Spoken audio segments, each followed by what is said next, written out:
আসসালামু আলাইকুম। SSC board challenge খাতা দেখা নিয়ে নতুন আপডেট জানালো শিক্ষা বোর্ড। মূলত সেই প্রসঙ্গে কথা বলবো। অনেকেই বলতেছো সবাইকে নাকি পাস করিয়ে দিবে, অনেকেই বলতেছো খাতায় নাকি নাম্বার অ্যাভেলেবেল দিয়ে দিবে, অনেকেই বলতেছো 1-2 নাম্বার বাড়িয়ে দিবে। কতটুকু সত্য সেই বিষয়ে আজকে কথা বলবো। তো মূল টপিকে চলে যাওয়ার আগে একটি রিকোয়েস্ট থাকবে, যারা এখনো নতুন অবশ্যই চ্যানেলটি সাবস্ক্রাইব করে রাখো, কারণ সামনে সকল আপডেট আমার কাছ থেকে পাবা।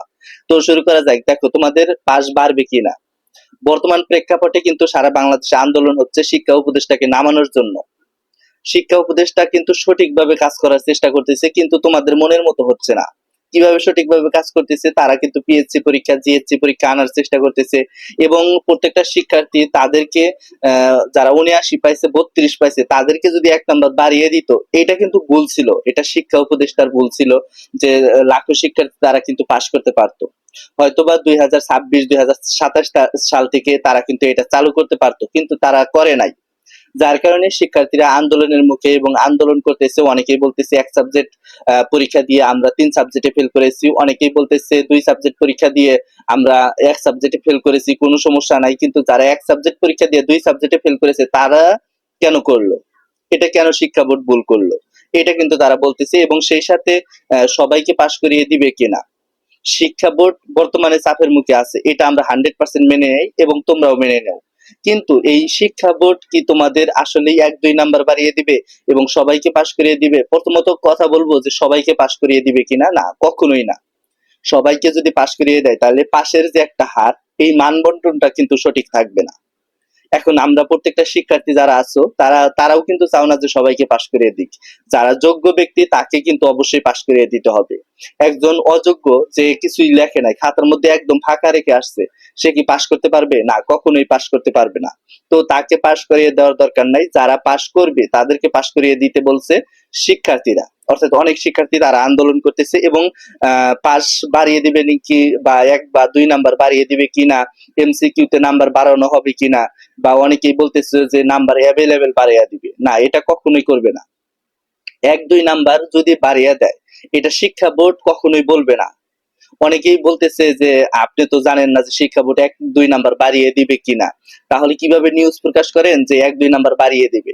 দেখো, এইটা কখনোই শিক্ষা বোর্ড বলবে না, কিন্তু তারা কিন্তু 1 বা 2 নাম্বার বাড়িয়ে দেয়। যেহেতু বর্তমান প্রেক্ষাপটে অনেকটাই চাপের মুখে আছে শিক্ষা উপদেষ্টা, তিনি বা তাকে সরানোর চেষ্টা করানো হচ্ছে। সেক্ষেত্রে শিক্ষা উপদেষ্টা এই মুহূর্তে যদি তোমাদের নাম্বার না বাড়িয়ে দেয়, সেক্ষেত্রে তার স্থানটা সে ধরে রাখতে পারবে না। অনেক শিক্ষার্থী আন্দোলন করবে। যারা ফেল করেছে 6 লাখ প্লাস শিক্ষার্থী, তারা কিন্তু রাজপথে নেমেছিল, আবার তারা উঠে গেছে। এখন দেখবে যে বোর্ড চ্যালেঞ্জ রেজাল্টে কি হয়। বোর্ড চ্যালেঞ্জ রেজাল্টে যদি তাদের নাম্বার পরিবর্তন না হয়, বা ফেল থেকে পাস না করে, বা 79 থেকে 80 না পায়, সেক্ষেত্রে অবশ্যই তারা আবার আন্দোলনে নামবে এবং সে অনুযায়ী তারা কার্যক্রম চালাবে। অর্থাৎ তোমরা কার্যক্রম চালাবা, এটা কিন্তু তোমাদের মনে আছে এবং সে অনুযায়ী তোমরা কাজ করতেছো। কিন্তু কিছু কিছু শিক্ষার্থী আছে যারা কিন্তু কখনোই পাশ করতে পারবে না, অর্থাৎ এবারে পাশ করতে পারবে না। 2026 সালে পরীক্ষা দিয়ে হয়তো বা পাশ করতে পারবে, কারণ তাদের খাতায় একদম নাজেহাল অবস্থা। শিক্ষকরা বলেছে যে আমরা যে খাতাগুলো দেখেছি সিকিউ অংশটা, অনেকে খাতায় একদম ফাঁকা রেখে আসছে। যারা ফাঁকা রেখে আসছে একদম, তারা কিন্তু কিছুতেই পাশ করতে পারবে না। যতই তারা বোর্ড চ্যালেঞ্জ করুক, যতই যা করুক না কেন, পাশ করতে পারবে না। তবে এখানে 1 বা 2 নাম্বার বাড়ার সম্ভাবনা আছে। আমরা আগেও বলেছিলাম, এখনো বলি, কারণ হচ্ছে যদি 1 বা 2 নাম্বার বাড়িয়ে না দেয়, সেক্ষেত্রে অনেক শিক্ষার্থী ফেল করবে। অর্থাৎ 6 লাখ শিক্ষার্থী ফেল করেছে, এটা কিন্তু অ্যাভেলেবেল শিক্ষার্থী, অনেক শিক্ষার্থী। কিন্তু 2024 বলো 2023 সালে এমনটা কিন্তু হয় নাই। যদি 2 লাখ বা 2.5 লাখ শিক্ষার্থী ফেল করতো, সেক্ষেত্রে কোনো আন্দোলন হতো না, কোনো প্রতিবাদ হতো না, বিক্ষোভ হতো না। দেখা যাক আসলে তোমাদের রেজাল্টে কি হয়। আর তোমাদের খাতায় অনেক ফাঁকা আছে যেগুলাই নাম্বার পাবে না, আর যেগুলাই নাম্বার দিতে তারা ভুল করেছে, তারা কিন্তু 100% শিওর থাকো যে তোমাদের খাতায় নাম্বার দিবে এবং সে অনুযায়ী কিন্তু শিক্ষকরা, বোর্ড কর্তৃপক্ষের যে কর্মকর্তা আছে, তারা কিন্তু খাতাগুলো দেখতেছে এবং সেই সাথে কিছু কিছু শিক্ষক ব্ল্যাক লিস্টে পড়ে যাবে।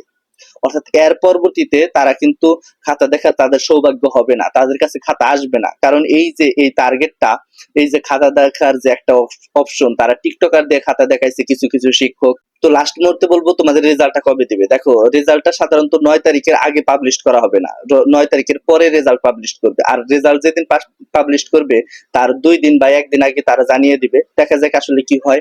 তো এই ছিল আজকের আপডেট। সামনে কোন আপডেট চাও অবশ্যই কমেন্ট বক্সে জানাবা। ধন্যবাদ সবাইকে।